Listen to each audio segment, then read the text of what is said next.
नमस्ते फ्रेंड्स। आज हम एक और सीरियस मुद्दे पे या ऐसा बोल सकते हैं हम बायोलॉजी के एक बहुत ही अच्छे टॉपिक पे बात करने की आपको समझाने की कोशिश करेंगे।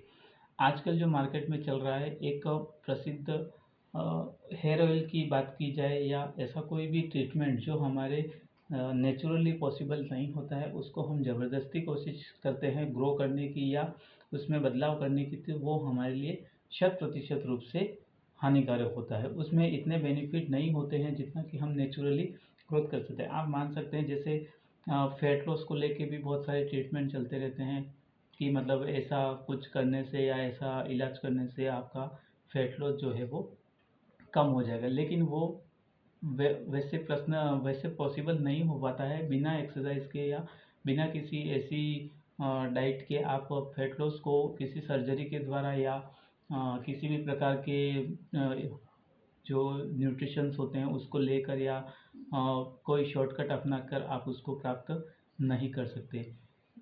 उसी प्रकार से आजकल जो हेयर ऑयल चल रहा है जिसके माध्यम से ये दावा किया जाता है कि उससे मतलब बहुत ही घने और सुंदर बालों को ईजाद किया जा सकता है, जिनके बिल्कुल भी बालों का एक कह सकते हैं दो वर्ड जो थिकनेस होती है, जो उसके अंदर शाइनिंग होती है, जो उसका डेंस होने का जो तरीका होता है वो हमारी पूरी जेनेटिक पे डिपेंड करता है। जेनेटिक मीन्स जैसे हमारा प्रत्येक हम जानते हैं कि मानव के अंदर 46 क्रोमोसोम होते हैं। 46 क्रोमोसोम के ऊपर अलग अलग प्रकार की सभी गुणों के लिए सभी ट्रेड्स जो होते हैं हमारे उनके लिए अलग अलग जीन होती है।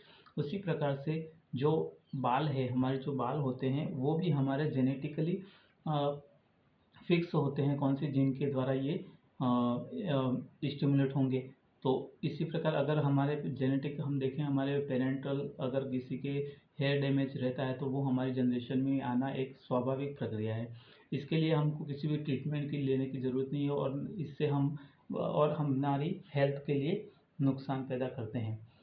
करना क्या है, जैसे हम बात कर रहे हैं जेनेटिक की, तो जेनेटिक में जो हेयर का जीन होता है LHX2 नाम का एक जीन होता है जिसकी उपस्थिति में हम बालों की अच्छी ग्रोथ देख पाते हैं। तो ये जो नॉर्मली तो हम हमारी डाइट में इन सभी चीज़ों को शामिल करके इस जीन को अच्छा स्टिमुलेट कर सकते हैं ताकि हम हमारे बालों की अच्छी प्रकार से ग्रोथ कर सकते हैं।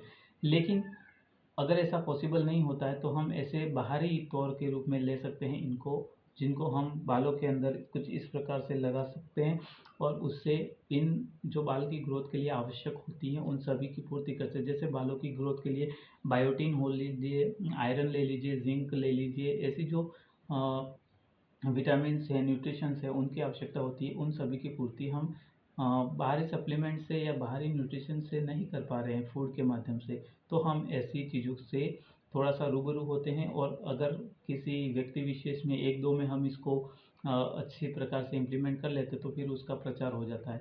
लेकिन ये कम्प्लीटली जेनेटिकली होता है और इसका कोई दावा नहीं है कि इसके यूज़ करने से ऐसा ही पॉसिबल हो पाएगा सभी व्यक्तियों के अंदर। सबके अपने अपने अलग जीन होते हैं और सबकी अपनी अपनी बॉडी होती है जिसके अनुसार ये सब फिक्स होता है। इसलिए आपको किसी भी नेचुरल प्रोसेस के अंदर कुछ भी हेर फेर नहीं करना है और अपनी जो नेचुरल बॉडी है या नेचुरल जो तरीका है हेयर का के लिए लीजिए, आँखों का, नाक का, कान का, सभी चीज़ें जो नेचुरली दी गई हैं उसी को अपनाना है। इसमें किसी प्रकार का कुछ भी चेंज करने की कोशिश नहीं करनी है। धन्यवाद।